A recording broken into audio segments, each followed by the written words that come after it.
ನಮಸ್ಕಾರ ಡೈರಿ ಮಿತ್ರರೇ. ಸೊ ಈ ಒಂದು ವಿಡಿಯೋಗೆ ಸ್ವಾಗತವನ್ನು ಕೋರುತ್ತಾ, ಸೊ ತುಂಬಾ ಇಂಪಾರ್ಟೆಂಟ್ ಆಗಿರುವಂಥ ಒಂದು ಗ್ರೀನ್ ಗ್ರಾಸ್. ಇಲ್ಲಿ ನಾನು ಹೇಳುವಂತಹ ಈ ಒಂದು ಮೇವು ಕುದುರೆ ಮೆಂತೆ, ಬೇಲಿ ಮೆಂತೆ ಇವುಗಳಿಗಿಂತ 100% ಅಂದರೆ ತುಂಬಾ 100% ದಿ ಬೆಸ್ಟ್ ಗ್ರಾಸ್ ಅಂತಂದು ಹೇಳ್ಬೋದು. ಯಾಕೆ ಕುದುರೆ ಮೆಂತೆ, ಬೇಲಿ ಮೆಂತೆ ಟಾಪ್ ಪ್ರೋಟೀನ್ ಫುಡ್ ಅಂತ ನಾವು ಅಂದ್ಕೊಂಡಿದ್ದೀವಿ.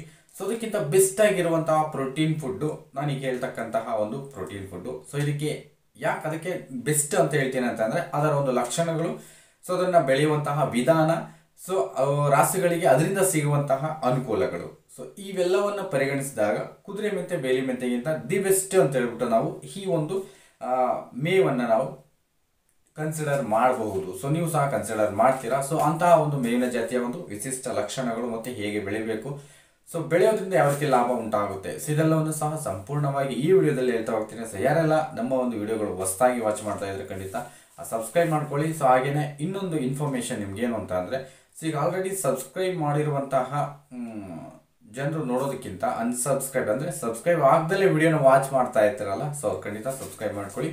ಸೊ ಹಾಗೇನೆ ಪ್ರತಿ ವಿಡಿಯೋನು ಲೈಕ್ ಮಾಡಿ ಅಂತ ಕೇಳ್ಕೊಳ್ತೀನಿ. ಸೊ ಈ ವಿಡಿಯೋನು ಸಹ ನೀವು ಲೈಕ್ ಮಾಡ್ತೀರಾ.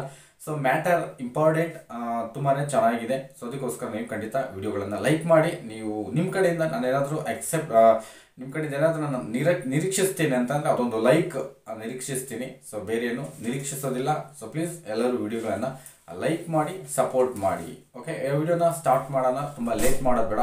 ಸೊ ಏನಾಗಿದೆ ಓಕೆ, ನಾವೀಗ ಮಾತಾಡಲಿಕ್ಕೆ ಬರುವಂತಹ ಒಂದು ಮೇವಿನ ಜಾತಿ, ಸೊ ಲೂಸನ್ ಮತ್ತು ಎಜ್ ಲೂಸನ್, ಅದೇ ಕುದುರೆ ಮೆಂತೆ, ಬೇಲಿ ಮೆಂತೆಗಿಂತ ಉತ್ತಮವಾಗಿರುವಂತಹ ಜಾತಿಯ ಒಂದು ಆಹಾರ, ಪಶು ಆಹಾರ. ಸೊ ಅದು ಕೇವಲ ಹಸು ರಾಸ ಅಂದರೆ ಜಾನುವಾರುಗಳು, ರಾಸುಗಳಿಗೆ ಮಾತ್ರವಲ್ಲ, ಹಸು ಎಮ್ಮೆಗೆ ಮಾತ್ರವಲ್ಲ, ಡೈರಿ ಮಿತ್ರರು ಮಾತ್ರ ಅಲ್ಲ. ಸೊ ಈ ಒಂದು ಮೇವನ್ನು ಸೊ ಕುರಿ, ಮೇಕೆ, ಹಂದಿ, ಹಸು ಈ ರೀತಿ ಎಲ್ಲ ಜಾತಿಯ ಅಂದರೆ ಈ ಒಂದು ಎಲ್ಲ ಜಾತಿಯ ಪ್ರಾಣಿಗಳಿಗೂ ಸಹ ಕೊಡಬಹುದಾದ ದಿ ಬೆಸ್ಟ್ ಫುಡ್ ಅಂತ ನಾವು ಹೇಳ್ಬೋದು. ಪ್ರೋಟೀನ್ ಫುಡ್ಡು ಅಂದರೆ ಪ್ರೋಟೀನ್ ಯುಕ್ತ ಆಹಾರ ಅಂತ ಹೇಳ್ಬೋದು. ಸೊ ಯಾವುದು ಅಂತ ಅಂದರೆ, ಸೊ ಇವತ್ತು ಹೇಳ್ತಕ್ಕಂತಹ ಪ್ರೋಟೀನ್ ಫುಡ್ ಬಂದ್ಬಿಟ್ಟು ಸ್ಟೈಲೋಸ್ಕ್ಯಾಬ್ರಾ. ಇದೊಂದು ಸ್ಟೈಲೋ ಕುಟುಂಬದ ಸ್ಕ್ಯಾಬ್ರಾ ಜಾತಿಯ ಅಂದರೆ ಸ್ಟೈಲೋಸಲ್ಲಿರುವಂತಹ ಒಂದು ಸ್ಟೈಲೋ ಹೆಮಟಾ ಇದೆ. ಸೊ ಅದೇ ರೀತಿ ಇದು ಸ್ಟೈಲೋಸ್ಕ್ಯಾಬ್ರಾ. ಸೊ ಸ್ಟೈಲೋಸ್ದಲ್ಲಿರುವಂತಹ ಒಂದು ಉತ್ತಮ ಪ್ರೋಟೀನ್ ಮತ್ತು ಉತ್ತಮವಾಗಿರುವಂತಹ ಪಶು ಆಹಾರ. ಪಶು ಮೀನ್ಸ್ ಗ್ರೀನ್ ಗ್ರಾಸ್, ಹಸಿರು ಮೇವು. ಸೊ ಸ್ಟೈಲೋಸ್ಕ್ಯಾಬ್ರಾದ ಮುಖ್ಯ ಲಕ್ಷಣಗಳೇನು, ಸ್ಟೈಲೋಸ್ಕ್ಯಾಬ್ರಾ ಯಾಕೆ ಕುದುರೆ ಮೆಂತೆ, ಬೇಲಿ ಮೆಂತೆಗಿಂತ ಭಿನ್ನವಾಗಿದೆ, ಸೊ ಅದನ್ನು ಈ ಒಂದು ವಿಡಿಯೋದಲ್ಲಿ ಹೇಳ್ತಾ ಹೋಗ್ತೀನಿ. ಸೊ ಮುಖ್ಯವಾಗಿ ನಮಗೆ ಸ್ಟೈಲೋಸ್ಕ್ಯಾಬ್ರಾ ಅನ್ನೋದು ಕುರಿ, ಮೇಕೆ, ಹಸು, ಹಂದಿಗಳು ಸಹ ನಾವು ಕೊಡ್ಬೋದು ಸ್ಟೈಲೋಸ್ಕ್ಯಾಬ್ರಾವನ್ನು. ಯಾಕೆ ಅದು ಅಂತ ಅಷ್ಟು ಪ್ರೋಟೀನ್ ಪರ್ಸೆಂಟ್ ಅಂತ. ಓಕೆ, ಇದರ ಟೋಟಲಿ ಪ್ರೋಟೀನ್ ಪರ್ಸೆಂಟ್ ಬಂದು 18% ಆಫ್ ಪ್ರೋಟೀನ್ ಇರುತ್ತೆ. ಅಂದರೆ ದ್ವಿದಳ ಧಾನ್ಯಗಳ ಜಾತಿಯ ಮೇವುಗಳಲ್ಲಿ ಸ್ಟೈಲೋಸ್ಕ್ಯಾಬ್ರಾನು ಸಹ ಒಂದು ಉತ್ತಮ ಪ್ರೋಟೀನ್ ಆಹಾರ. ಸೊ ನಮ್ಮ ಲೂಸನ್, ಎಡ್ ಲೂಸನ್ ಅಂದರೆ ಅವುಗಳ ಜಾತಿಯಲ್ಲಿ, ಬಟ್ ಅದಕ್ಕಿಂತ ಬೆಸ್ಟ್ ಯಾಕೆ ಅನ್ನೋದನ್ನು ನಾನು ಹೇಳ್ತಾ ಹೋಗ್ತೀನಿ. ನೆಕ್ಸ್ಟ್ ಹೇಳ್ತೀನಿ, ನೀವು ಯಾಕೆ ಅನ್ನೋದನ್ನು ಟೋಟಲಿ ಲಾಸ್ಟಲ್ಲಿ ಫೈಂಡ್ ಔಟ್ ಮಾಡ್ಬೋದು. ಸೊ ಬೇಲಿ ಮೆಂತೆ, ಕುದುರೆ ಮೆಂತೆ, ಸೊ ಇವುಗಳ ಒಂದು ವಿಧದ ಅಂದರೆ ಅದೇ ಜಾತಿಯಾಗಿ ನಾವು ಸ್ಟೈಲೋಸ್ಕ್ಯಾಬ್ರಾನ ಪರಿಗಣಿಸ್ಬೋದು. ಬಟ್ ಇದು ಬೆಸ್ಟ್ ಆಗಿರುತ್ತೆ. ಸೊ ಪ್ರೋಟೀನ್ ಪರ್ಸೆಂಟ್ ಬಂದು 18% ಇರುತ್ತೆ. ಸೊ ಇಲ್ಲಿ ಯಾಕಿದು ಡಿಫ್ರೆನ್ಸ್ ಅಂದರೆ ಇದು ದೀರ್ಘಕಾಲಿಕ ಬೆಳೆ. ಇದು ಅಂದರೆ ಬಹುವಾರ್ಷಿಕ, ತುಂಬ ವರ್ಷಗಳ ತನಕ ಬರುವಂತಹ, ಅಂದರೆ ಒಂದು ಬಾರಿ ನಾವೇನಾದರೂ ಬೀಜವನ್ನು ಬಿತ್ತನೆ ಮಾಡಿದ್ರೆ ತುಂಬ ವರ್ಷಗಳ ತನಕ ಇದರ ಒಂದು ಕಟಾವಣೆಯನ್ನು ನಾವು ಮಾಡ್ಕೋಬೋದು. ಸೊ ಸುಮಾರು 5ರಿಂದ 10 ವರ್ಷಗಳ ತನಕ ಇದರ ಕಟಾವಣೆಯನ್ನು ನಾವು ಖಂಡಿತ ಮಾಡ್ಕೊಳ್ತಾ ಹೋಗ್ಬೋದು ಒಮ್ಮೆ ಬೀಜವನ್ನು ಬಿತ್ತನೆ ಮಾಡಿದಾಗ. ಸೊ ಇದು ಯಾವ ರೀತಿ ನೀವು ಅಂದರೆ ಯಾವ ಕಾಲದಲ್ಲಿ ಇದನ್ನ ಬಿತ್ತನೆ ಮಾಡ್ಕೋಬೋದು. ಈ ಸ್ಟೈಲೋಸ್ಕ್ಯಾಬ್ರಾವನ್ನು ಇದೇ ಸಮಯದಲ್ಲಿ, ಇದೇ ತಿಂಗಳಲ್ಲಿ, ಇದೇ ನಕ್ಷತ್ರದಲ್ಲಿ ಬಿತ್ತನೆ ಮಾಡಬೇಕು ಅನ್ನೋ ಅವಶ್ಯಕತೆ ಇಲ್ಲ. ಸೊ ನೀವು ಯಾವ ಸಮಯದಲ್ಲಿ ಬೇಕಾದರೂ, ನೀರಿನ ವ್ಯವಸ್ಥೆ ಇದೆ, ನಿಮಗೆ ನೀರಿನ ಒಂದು ಅನುಕೂಲ ಇದೆ ಅಂತಂದರೆ, ಸೊ ನೀವು ಯಾವಾಗಲಾದರೂ ಬಿತ್ತನೆ ಮಾಡ್ಕೋಬೋದು ಈ ಸ್ಟೈಲೋಸ್ಕ್ಯಾಬ್ರಾವನ್ನು. ಹಾಗೆಯೇ ಇದರ ಒಂದು ನೀರಿನ ಅಗತ್ಯತೆ ಎಷ್ಟು ಬೇಕು ಅಂತ ಅಂದರೆ ವೆರಿ ರೇರ್. ಸುಮಾರು ತಿಂಗಳು ಕಾಲ ಅಂದರೆ ತಿಂಗಳುಗಳ ಕಾಲ, ಒಂದು 30-40 ದಿನದ ತನಕ ನೀರಿನ ಅವಶ್ಯಕತೆ ಇಲ್ಲದೇ ಇದ್ರೂ ಸಹ ಈ ಒಂದು ಸಸ್ಯ ಬದುಕಿ ಉಳಿಯುವಂತಹ ಒಂದು ಸಿಸ್ಟಮ್ ಇದಕ್ಕೆ ಹೊಂದಿದೆ. ಯಾಕೆ ಅಂತಂದರೆ ಇದರ ರೂಟ್ ಸಿಸ್ಟಮ್ ಏನಿದೆ, ಬೇರುಗಳ ವ್ಯವಸ್ಥೆ ತುಂಬ ಆಳಕ್ಕೆ ಹೋಗುವಂತಹ ಒಂದು ರೂಟ್ ಸಿಸ್ಟಮ್ ಈ ಸ್ಟೈಲೋಸ್ಕ್ಯಾಬ್ರಾಗೆ ಇದೆ. ಸೊ ಆ ಉದ್ದೇಶಕ್ಕೋಸ್ಕರ ಇದು ತುಂಬ ದಿನಗಳ ತನಕ ನೀರಿನ ಒಂದು ಅನುಕೂಲ ಆಗದೇ ಇದ್ರು, ಅಂದರೆ ಮಳೆ ಬರದೇ ಇದ್ರು, ನೀರು ಹಾಯಿಸದೇ ಇದ್ರು ಇದು ಬದುಕಿ ಉಳಿಯುತ್ತೆ. ನಂತರ ಒಂದು 30-40 ದಿನದ ನಂತರ ನೀರು ಅಂದರೆ ಮಳೆ ಬಂದರೂ ನೀರು ಹಾಯಿಸಿದ್ರು ಇದು ಮತ್ತೆ ಚಿಗುರಲಿಕ್ಕೆ ಪ್ರಾರಂಭ ಆಗುವಂತಹ ಬೆಸ್ಟ್ ಮೇವು ಅಂತಂದು ನಾವು ಹೇಳ್ಬೋದು. ಹಾಗೇನೆ ಇದಕ್ಕೆ ಯಾವುದೇ ರೀತಿ ನೀವು ರಸಗೊಬ್ಬರವನ್ನು ಕೊಡುವ ಅವಶ್ಯಕತೆ ಇಲ್ಲ. ಸೊ ಆಲ್ಮೋಸ್ಟ್ ನಾವು ಸೂಪರ್ ನೇಪಿಯರ್, ಕೋ4, ಕೋ5 ಇನ್ನೇನು ಮತ್ತೊಂದು ಎಲ್ಲ ಜಾತಿಯ ಈ ಒಂದು ಜೋಳದ ಜಾತಿಯ ಮೇವುಗಳಿಗೆ ನಾವು ಆಗಾಗ ಈ ಒಂದು ಗೊಬ್ಬರಗಳನ್ನು ಕೊಡ್ತಾ ಇರ್ತೀವಿ. ಸೊ ಚಿಗುರು ಬರುವಂತಹ ಸಮಯದಲ್ಲಿ, ನೀರು ಹಾಯಿಸಿದಂಥ ಸಮಯದಲ್ಲಿ ಗೊಬ್ಬರಗಳನ್ನು ಕೊಡ್ತಾ ಇರ್ತೀವಿ ಸ್ಟೈಲೋಸ್ಕ್ಯಾಬ್ರಾಗೆ.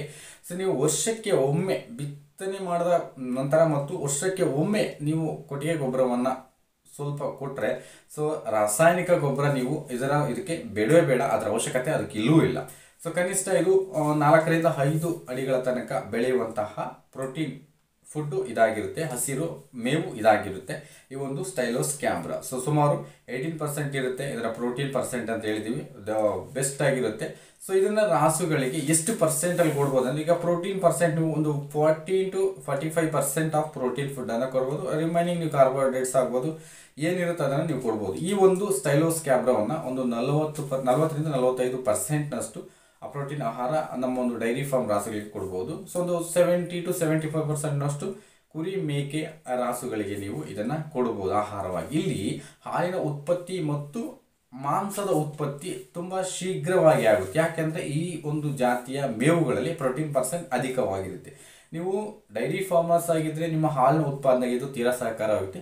ಓಕೆ, ನೀವೇನಾದರೂ ಮಾಂಸ ಉತ್ಪತ್ತಿ ಮಾಡ್ತಿದ್ರೆ, ಕುರಿ ಮೇಕೆ ಅಥವಾ ಹಂದಿ ಸಾಕಾಣಿಕೆ ಏನಾದರೂ ಮಾಡ್ತಾ ಇದ್ರೆ, ಖಂಡಿತ ಇದು ಮಾಂಸದ ಉತ್ಪತ್ತಿ ಅಂದರೆ ಮಾಂಸದ ಬೆಳವಣಿಗೆ ಫಾಸ್ಟಾಗಿ ನಡೀಲಿಕ್ಕೆ ಇದು ತುಂಬ ಸಹಕಾರಿಯಾಗುತ್ತೆ. ಸೊ ಆ ರೀತಿಯ ಒಂದು ಪ್ರೋಟೀನ್ ಆಹಾರ, ಪ್ರೋಟೀನ್ ಹಸಿರು ಮೇವು ಸ್ಟೈಲೋಸ್ಕ್ಯಾಬ್ರಾ. ಓಕೆ, ನೆಕ್ಸ್ಟ್ ಆಗಿ ಇದರಲ್ಲಿ ಅಂದರೆ ಇದು ಯಾವ ಒಂದು ಜಾತಿಯ ಭೂಮಿಗಳಲ್ಲಿ ಹೆಚ್ಚಿನದಾಗಿ ತುಂಬ ಚೆನ್ನಾಗಿ ಬರುತ್ತೆ ಅಂದರೆ, ಇದಕ್ಕೆ ಇಂಥದ್ದೇ ಭೂಮಿ ಬೇಕು ಅನ್ನೋ ಅವಶ್ಯಕತೆ ಇಲ್ಲ. ಎಲ್ಲ ಜಾತಿಯ ಎಲ್ಲ ವಿಧದ ಭೂಮಿಯಲ್ಲೂ ಸಹ, ಕಲ್ಲು ನೆಲಗಳಲ್ಲೂ ಸಹ ಇದರ ಒಂದು ರೂಟ್ ಸಿಸ್ಟಮ್ ಚೆನ್ನಾಗಿ ವಿಸ್ತರಿಸಿಕೊಳ್ಳುವ ಒಂದು ವ್ಯವಸ್ಥೆ ಈ ಒಂದು ಸಸ್ಯಕ್ಕೆ ಇರುತ್ತೆ. ಸೊ ಇದು ಕಲ್ಲು ನೆಲದಲ್ಲೂ ಸಹ ಬೆಳೆಯುತ್ತೆ. ಬರಡು ಅಂದರೆ ಡ್ರೈ ಏರಿಯಾಗಳಲ್ಲೂ ಸಹ, ಮುಖ್ಯವಾಗಿ ನಾವು ಇದರ ಒಂದು ವಿಶಿಷ್ಟವಾದ ಲಕ್ಷಣ ಅಂದರೆ ಡ್ರೈ ಏರಿಯಾಗಳಲ್ಲೂ ಸಹ, ಅಂದರೆ ಕಡಿಮೆ ನೀರಿನ ಅನುಕೂಲ ಇರುವಂತಹ ಒಂದು ಪ್ರದೇಶಗಳಲ್ಲೂ ಸಹ ಸ್ಟೈಲೋಸ್ಕ್ಯಾಬ್ರಾವನ್ನು ಬೆಳ್ಕೋಬೇಕು. ಈ ಒಂದು ಅಂಶಕ್ಕೆ ಇದು ದಿ ಬೆಸ್ಟ್ ಅಂತ ನಾವು ಹೇಳ್ಬೋದು. ಸೊ ಕೆಲವೊಂದು ಜಾತಿಯ ಸಸ್ಯಗಳಿಗೆ ಅದು ನಾವು ಕುದುರೆ ಮೆಂತೆ, ಬೇಲಿ ಮೆಂತೆ ಆಗ್ಬೋದು. ಸೊ ನೀರಿನ ಅವಶ್ಯಕತೆ ಆದರೆ ನೀರಿನ ಒಂದು ಅನುಕೂಲತೆ ಇಲ್ಲ ಅಂತ ಅಂದರೆ ಒಂದು 10 ದಿನ 15 ದಿನದ ನಂತರ ಆ ಒಂದು ಸಸ್ಯ ಸಂಪೂರ್ಣವಾಗಿ ನಶಿಸಿ ಹೋಗುವಂತಹ ಚಾನ್ಸಸ್ ಇರುತ್ತೆ. ಬಟ್ ಈ ಒಂದು ಸ್ಟೈಲೋಸ್ಕ್ಯಾಬ್ರಾ ನಿಮಗೆ ಆ ನೀರಿನ ವ್ಯವಸ್ಥೆ 30-40 ದಿನ ತನಕ ಇಲ್ಲ ಅಂತ ಅಂದರೂ ಸಹ ಅದರ ರೂಟ್ ಸಿಸ್ಟಮ್ ತುಂಬ ಆಳವಾಗಿರೋದ್ರಿಂದ, ಸೊ ಅಡಿಗಳ ತನಕ ಅಂದರೆ ಸುಮಾರು 1 feet 2 feet ತನಕ ಅದರ ರೂಟ್ ಸಿಸ್ಟಮ್ ಡೆವಲಪ್ ಆಗಿರೋದ್ರಿಂದ, ಸೊ ತುಂಬಾ ದಿನಗಳ ತನಕ ಇದು ಬದುಕುಳಿಯುವಂತಹ ಚಾನ್ಸಸ್ ಇರುತ್ತೆ. ಎಲ್ಲ ಮೇಲ್ಭಾಗದಲ್ಲಿ ಟೋಟಲಿ ನೀವು ಕುರಿ ಅಥವಾ ಮೇಕೆ ದನಗಳನ್ನು ಬಿಟ್ಟು ಹೊಲದ ತುಂಬ ಸ್ಟೈಲೋಸ್ಕ್ಯಾಬ್ರಾ ಮೇವನ್ನು ಸಂಪೂರ್ಣ ಮೇಯಿಸಿ ಎಲ್ಲ ತುಳಿದು ಆನಂತರನೂ ಸಹ ನೀವು ನೀರು ಹಾಯಿಸಿದ್ರೆ ಅದರಿಂದ ಮತ್ತೆ ಚಿಗುರುವಂಥ ಚಾನ್ಸಸ್ ಸ್ಟೈಲೋಸ್ಕ್ಯಾಬ್ರಾದಲ್ಲಿ ಇರುತ್ತೆ. ಸೊ ಅದಕ್ಕೋಸ್ಕರ ಇದು ಬೆಸ್ಟ್ ಅಂತ ನಾವು ಹೇಳ್ತಾ ಇದ್ದೀವಿ. ಓಕೆ, ನೆಕ್ಸ್ಟ್ ಇದರ ಒಂದು ಬೀಜದ ಅವಶ್ಯಕತೆ ಒಂದು ಎಕರೆಗೆ ಕನಿಷ್ಠ ಒಂದು 12 kg ನೀವು ಒಂದು ಎಕರೆಯಲ್ಲಿ ಸಾಲು ಪದ್ಧತಿಯಲ್ಲಿ ನಾಟಿ ಮಾಡಿಕೊಂಡ್ರೆ ದಿ ಬೆಸ್ಟು. ಯಾಕೆ ಅಂತಂದರೆ ಅದರ ಒಂದು ಗಿಡದ ಒಂದು ವಿಸ್ತಾರ ಅನ್ನೋದು ಹೆಚ್ಚಾಗಿರುತ್ತೆ. ನೀವು ಪಕ್ಕ ಹಾಕೋದ್ರಿಂದ ಅಂದರೆ ಎಲ್ಲ ಕಡೆ ಚೆಲ್ಲೋದ್ರಿಂದ ಏನಾಗುತ್ತೆ ಅಂದರೆ ಗಿಡದಲ್ಲಿ ಅಂದರೆ ಸಸ್ಯದ ಒಂದು ಗುಂಪಾಗಿ ಬೆಳೆಯೋದ್ರಿಂದ, ಸೊ ಇದು ತೀರಾ ಇಕ್ಕಟ್ಟಾಗುವಂತಹ ಚಾನ್ಸಸ್ ಇರೋದ್ರಿಂದ ನೀವು ಸಾಲು ಪದ್ಧತಿಯಲ್ಲಿ ನಾಟಿ ಮಾಡಿಕೊಂಡ್ರೆ ಸ್ಟೈಲೋಸ್ಕ್ಯಾಬ್ರಾವನ್ನು ಬೆಸ್ಟಾಗಿ ಬೆಳಿಬೋದು. ಮತ್ತು ಈ ಒಂದು ಸ್ಟೈಲೋಸ್ಕ್ಯಾಬ್ರಾ ಅದರ ಜೊತೆಯಾಗಿ ಪ್ರೋಟೀನ್ ಆಹಾರ ಏನಿದೆ, ಕುದುರೆ ಮೆಂತೆ, ಬೇಲಿ ಮೆಂತೆ, ಸ್ಟೈಲೋಹೆಮಟಾ, ಸ್ಟೈಲೋಸ್ಕ್ಯಾಬ್ರಾ ಈ ರೀತಿಯ ದ್ವಿದಳ ಧಾನ್ಯ ಜಾತಿಯ ಅಂದರೆ ಲೆಗ್ಯುಮಿನಸ್ ಜಾತಿಯ ಪಶು ಗ್ರೀನ್ ಹಸಿರು ಮೇವುಗಳು, ಈ ಎಲ್ಲ ಆಹಾರಗಳನ್ನು ಮುಖ್ಯವಾಗಿ ಗಮನಿಸಿದ ರೈತ ಮಿತ್ರರೇ, ಕಟ್ ಮಾಡಿದ ಅಂದರೆ ಕತ್ತರಿಸಿಕೊಂಡು ಬಂದ ನಂತರ ತಕ್ಷಣ ನೀವು ಅವುಗಳಿಗೆ ಕೊಡ್ತಕ್ಕಂಥದ್ದು ಬೇಡ. ಸೊ ತಕ್ಷಣ ಅಲ್ಲಿ ಕಟ್ ಮಾಡಿ ಹೊಲದಲ್ಲಿ ಕಟ್ ಮಾಡಿ ನೇರವಾಗಿ ರಾಸುಗಳಿಗೆ ಕೊಡೋದು ಬೇಡ. ಸೊ ಯಾಕೆ ಕೊಡಬೇಕು, ಯಾವ ರೀತಿ ಕೊಡಬೇಕು ಅಂತ ಅಂದರೆ, ಸೊ ಕಟ್ ಮಾಡಿ ಕನಿಷ್ಠ 2 ರಿಂದ 3 ಗಂಟೆಗಳ ಕಾಲ ಅದನ್ನು ಹಾಗೆ ಬಾಡಿಸಿ ಅಂತ ಅಂದರೆ ಅದನ್ನು ಸ್ವಲ್ಪ ಒಣಗುವಂತೆ ಮಾಡಿ ಆನಂತರ ಇದನ್ನು ಚಾಪ್ ಮಾಡಿ ಕೊಡೋದ್ರಿಂದ ಈ ಬೆಸ್ಟಾಗಿ ತಿಂತವೆ, ಉತ್ತಮವಾಗಿ ಅದರ ಪೋಷಕಾಂಶಗಳು ಲಭ್ಯ ಆಗುತ್ತವೆ. ಓಕೆ, ಹಾಗೆ ಕೊಟ್ಟರೆ ಏನಾಗುತ್ತೆ, ನೋ ಪ್ರಾಬ್ಲಮ್, ಕೊಡಬಹುದು. ಇಲ್ಲಿ ಈ ಒಂದು ಕುದುರೆ ಮೆಂತೆ, ಬೇಲಿ ಮೆಂತೆ ಮತ್ತು ಈ ರೀತಿ ಸ್ಟೈಲೋ ಜಾತಿಯ ಪ್ರೋಟೀನ್ ಆಹಾರಗಳು ಅದರ ಕಾಂಡಗಳು ದಪ್ಪ ಮತ್ತು ಎಲೆಗಳು ದಪ್ಪವಾಗಿರುತ್ತೆ. ಸೊ ಒಂದು ರೀತಿ ಅಂಟು ಜಾತಿಯ ಒಂದು ಅಂಟು ಪದಾರ್ಥ ಅನ್ನೋದು ಎಲೆಗಳ ಮೇಲೆ ಮತ್ತು ಕಾಂಡದ ಮೇಲೆ ಒಂದು ಅಂಟು ಜಾತಿಯ ಒಂದು ವಸ್ತು ಅದರಲ್ಲಿ ಶೇಖರಣೆ ಆಗಿರೋದರಿಂದ ಅಂದರೆ ಡಸ್ಟ್ ರೆಸಿಸ್ಟೆನ್ಸ್ ಆಗಿರುತ್ತೆ. ಇಲ್ಲಿ ಡಸ್ಟ್ ಬೇಗನೆ ಕುತ್ಕೊಳ್ಳೋದು ಇದರಲ್ಲಿ. ಸೊ ಈ ಒಂದು ಇರೋದ್ರಿಂದ ಇದು ರಾಸುಗಳಿಗೆ ಸೊ ನೇರವಾಗಿ ನೀವು ಕೊಟ್ಟಾಗ ವಿತೌಟ್ ಚಾಪ್ ಕೊಟ್ಟಾಗ ಸ್ವಲ್ಪ ತೊಂದರೆ ಆಗ್ಬೋದು. ತೊಂದರೆ ಅಂತಂದರೆ ಆರೋಗ್ಯದ ಮೇಲೆ ಯಾವುದೇ ರೀತಿ ತೊಂದರೆ ಆಗೋದಿಲ್ಲ, ತಿನ್ನಲಿಕ್ಕೆ ಸ್ವಲ್ಪ ತೊಂದರೆ ಆಗ್ಬೋದು. ಆ ಉದ್ದೇಶಕ್ಕೋಸ್ಕರ ನೀವು ಚಾಪ್ ಮಾಡಿ ಕೊಟ್ಟರೆ ಬೆಸ್ಟ್ ಆಗಿ ಅವು ತಿಂತವೆ. ಸೊ ನೆಕ್ಸ್ಟ್ ಈ ಒಂದು ಸ್ಟೈಲೋಸ್ ಕ್ಯಾಬ್ರಾದ ಮುಖ್ಯ ಹೇಳಿದ್ನಲ್ಲ ಪ್ರೋಟೀನ್ ಅಗತ್ಯತೆ ಅಂತಕ್ಕಂಥದ್ದು. ಸೊ ಗೊಬ್ಬರದ ಅವಶ್ಯಕತೆ ಇದಕ್ಕೆ ಹೆಚ್ಚಿನದಾಗಿ ಅಸಲು ಬೇಕೇ ಇರೋದಿಲ್ಲ.